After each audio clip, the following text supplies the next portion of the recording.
Assalamualaikum warahmatullahi wabarakatuh. Nama saya Irfan Yasin dari kelas 12 TKJE. Nah, di sini saya akan menjelaskan tentang network fundamental. Nah, di network fundamental ini ada 3 materi ya. Yang pertama itu materinya subnetting, IP public dan IP private, dan lossy layer. Nah, sebelum kita ke materi subnetting, di sini saya akan menjelaskan jaringan dan networking. Nah, di sini saya sudah membuat misalkan saya membuat suatu jaringan nih, satu PC 1 terhubung oleh kabel ke PC 2. Nah, ini juga sudah termasuk ke dalam jaringan. Nah, di sini PC 1 mempunyai IP address 192.168.1.1 dan IP kedua juga mempunyai IP address 192.196.1.2. Nah, kalau misalnya PC 1 ingin berkomunikasi dengan PC kedua, ini bisa karena mereka sudah mempunyai IP address ya. Sudah masing-masing PC ini sudah memiliki IP address. Selanjutnya saya akan mengenalkan materi subnetting.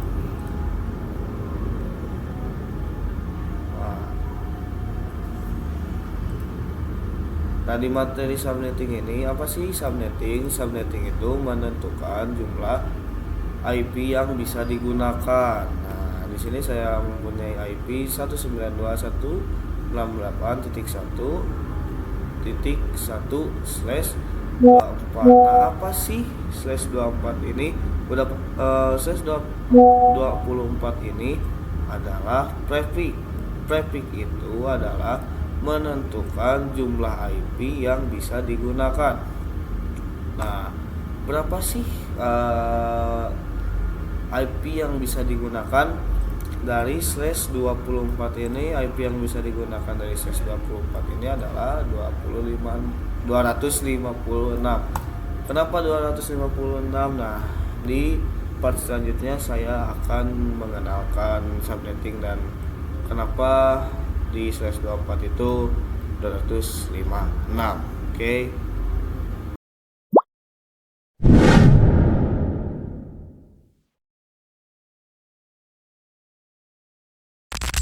Di part kali ini saya akan menjelaskan tentang subnetting. Nah, di subnetting ini kita akan mencari total IP, subnet mask, IP network, IP broadcast, dan IP range.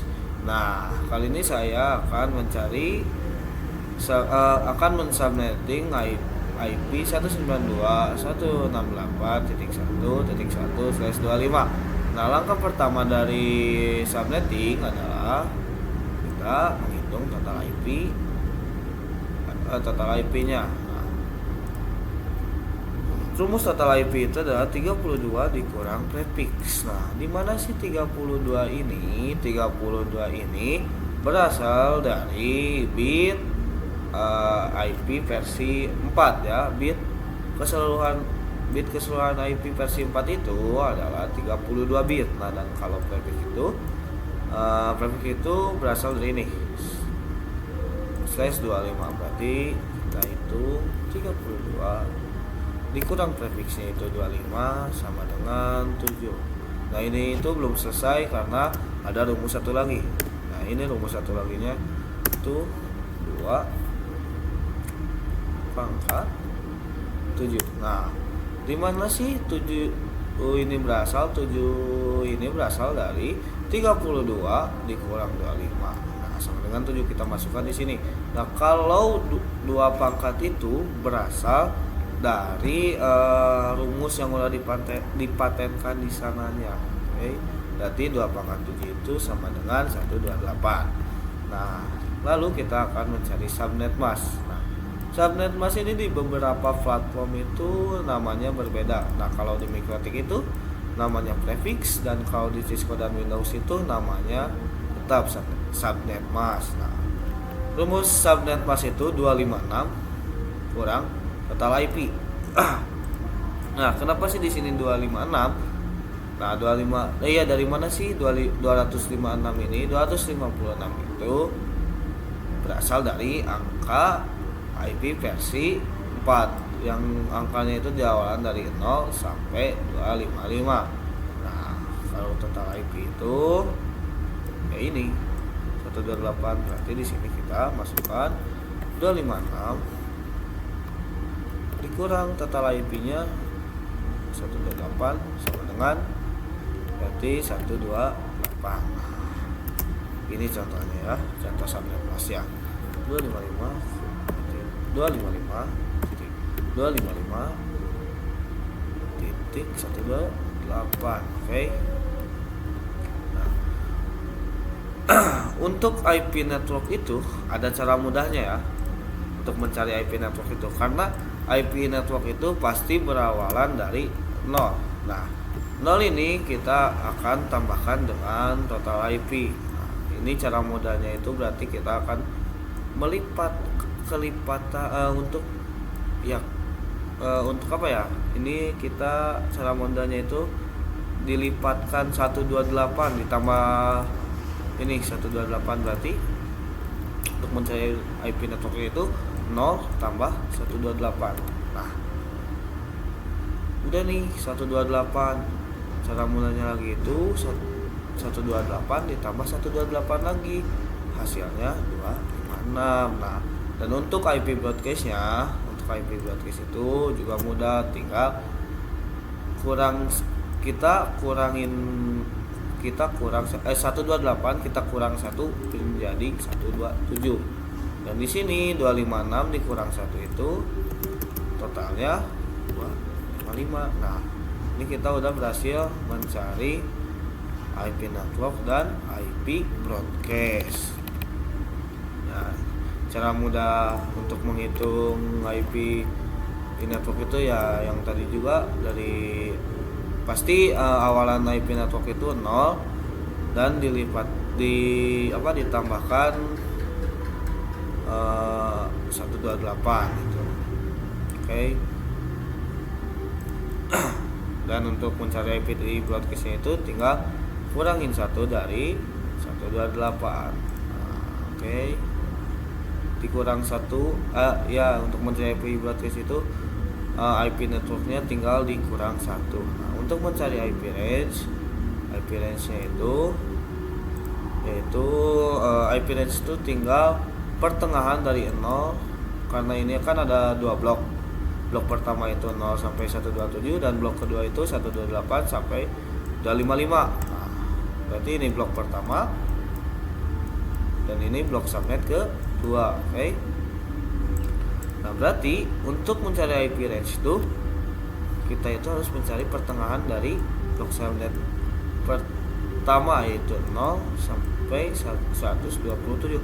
Pertengahan dari 0 sampai 127 yaitu dari 1 sampai 126.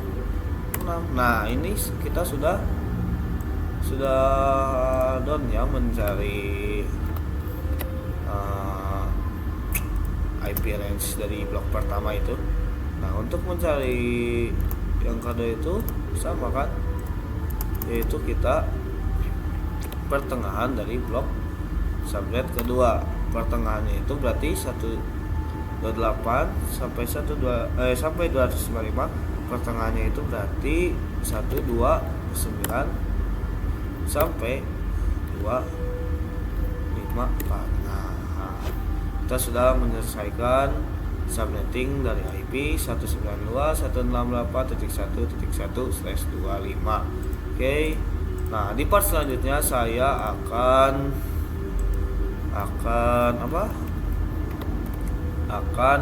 membahas tentang IP public dan IP private.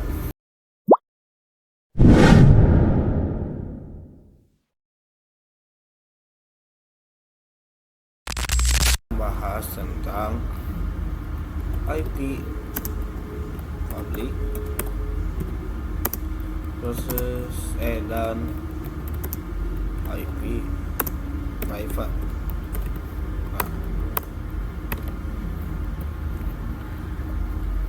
IP public itu IP public.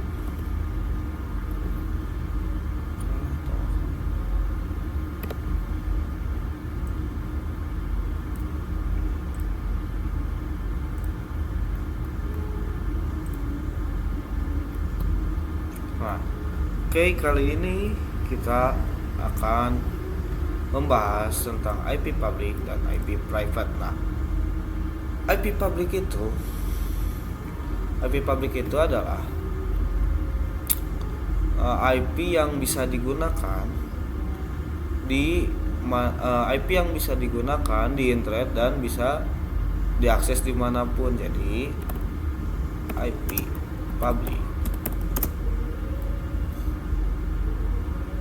adalah IP yang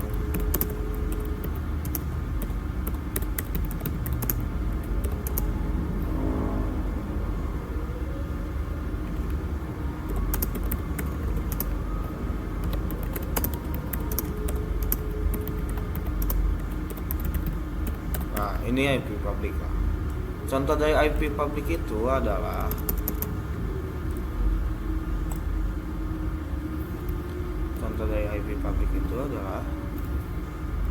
misalnya contohnya itu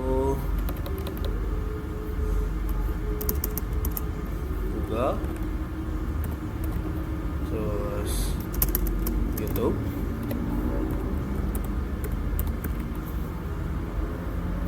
terus Facebook, ini Instagram, dan ya layanan internet lainnya. Nah, contoh dari IP public Google itu misalnya contohnya 8.8.8. Nah, ini contohnya.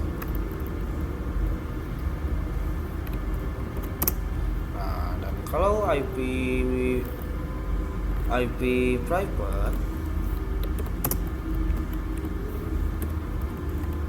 private, itu IP yang hanya bisa digunakan di dalam jaringan lokal, gitu kan. Bisa digunakan dalam jaringan lokal. Nah, contoh dari IP private itu misalnya komputer dari komputer kantor,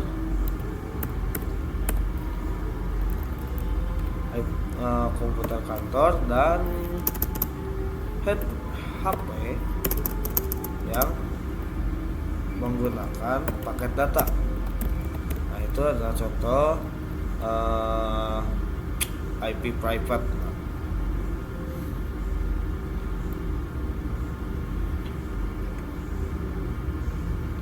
Dan IP private itu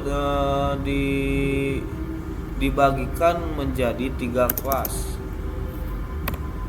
IP range-nya. Kalau misalnya kalian itu mau menggunakan IP private, itu ada IP range-nya, atau dibagi menjadi 3 kelas. Nah, IP range dari IP private itu sudah ada. Yang pertama itu 10.0.0.0 sampai 10.255.255.255. Yang kedua, karena itu ada 3 kelas, yang kedua itu 172.16.0.0.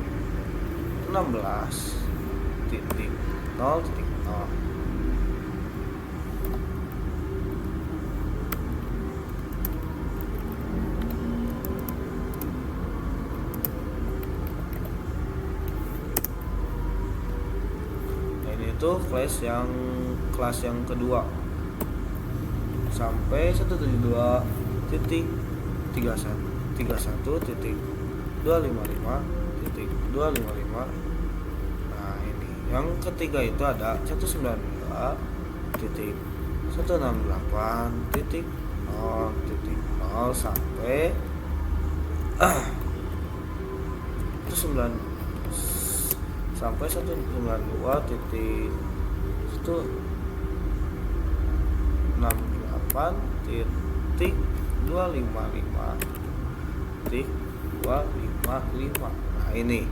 Nah ini contoh IP range dari IP privat, karena IP privat itu range-nya sudah ditentukan. Dari yang kelas pertama itu kelas A itu 10.0.0 sampai 10.255.255.255 dan kelas B-nya juga sama.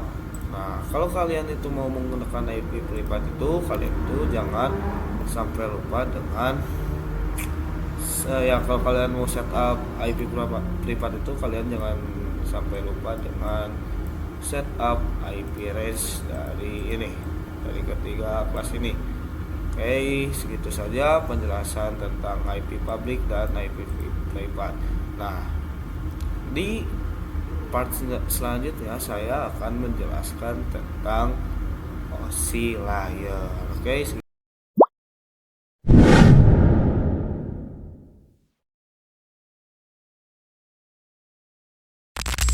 part kali ini saya akan menjelaskan tentang oscillator. Nah, apa sih oscillator? Nah, oscillator itu ada 7 macam ya. Yang pertama itu physical, data link, network, transport, session, presentation, dan application. Nah, sebagai network engineering, oscillator ini tidak perlu kalian pahami semua. Yang perlu kalian pahami itu cuma ada network, data link, dan physical. Oke. Nah, untuk physical itu alatnya adalah hub, dan hub itu untuk menghubungkan komputer dalam satu subnet. Oke. Nah, di sini saya sudah membuat topologinya ya. Dan ini hub dalam satu subnet. Nah, misalnya PC1 ingin mengirim pesan atau data ke PC2, itu bisa karena mereka dalam satu subnet. Nah, subnet itu adalah blok subnet ya. Nah, bisa karena ini berada dalam satu subnet atau 1.1.2 dan 3. Nah, ini itu bisa karena berada dalam satu subnet. Nah, kalau misalnya kita ganti ini jadi titik 80 titik 129 misalnya. Nah, ini itu bisa PC1 ini ingin mengirimkan data ke PC2, ini jelas-jelas tidak akan sampai. Kenapa? Karena blok subnetnya itu berbeda. Ini masuk ke blok subnet ketiga. Oke. Nah, tapi minus dari hub ini adalah, kekurangan dari hub ini, misalnya PC1 ini cuman ingin mengirimkan pesan ke PC2. Nah, itu tidak bisa karena hub ini pasti akan mengirimkan ke semua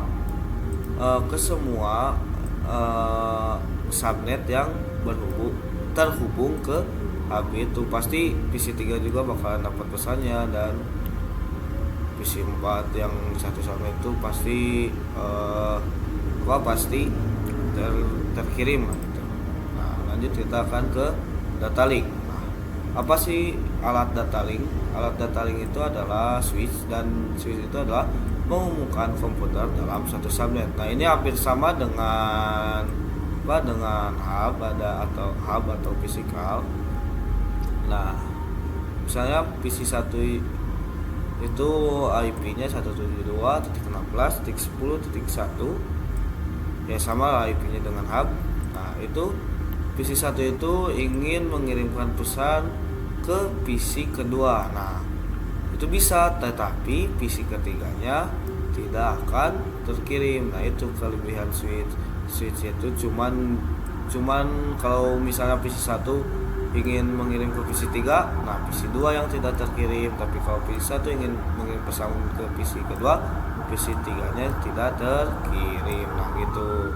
Berbeda tadi dengan hub. Kalau hub itu pasti kalau misalnya mau mengirim pesan atau data ke PC2 pasti semuanya langsung dapat. Kalau switch itu berbeda. Nah lanjut kita ke network dan network. Alat dari network itu adalah router. Router itu adalah menghubungkan beberapa komputer yang berbeda blok subnet. Nah, sini saya sudah ada IP-nya. IP-nya itu misalnya 192.168.1.1 dan IP PC kedua itu 192.25.253. Nah, dan PC ketiga itu IP-nya 172.16.10.4. Nah, kalau menggunakan switch atau hub, jelas-jelas ini tidak akan bisa mengirim ke kalau bisa PC1 ingin mengirim ke PC2 dan itu menggunakan switch atau hub, jelas-jelas itu tidak akan bisa terkirim karena yang yang sudah tahu juga hub dan switch itu mengirimkan pada blok subnet yang sama. Nah, kalau pakai router itu bisa karena menghubungkan beberapa blok subnet, beberapa komputer yang berbeda blok subnet. Oke. Nah, di router itu juga mempunyai beberapa segmen ya, yang ada segmen 1, segmen 2 dan segmen 3 yang jelas-jelas pasti bisa ya, walaupun berbeda IP router itu pasti bisa terkirim. Oke. Tuh. Nah, itu penjelasan tentang OSI layer.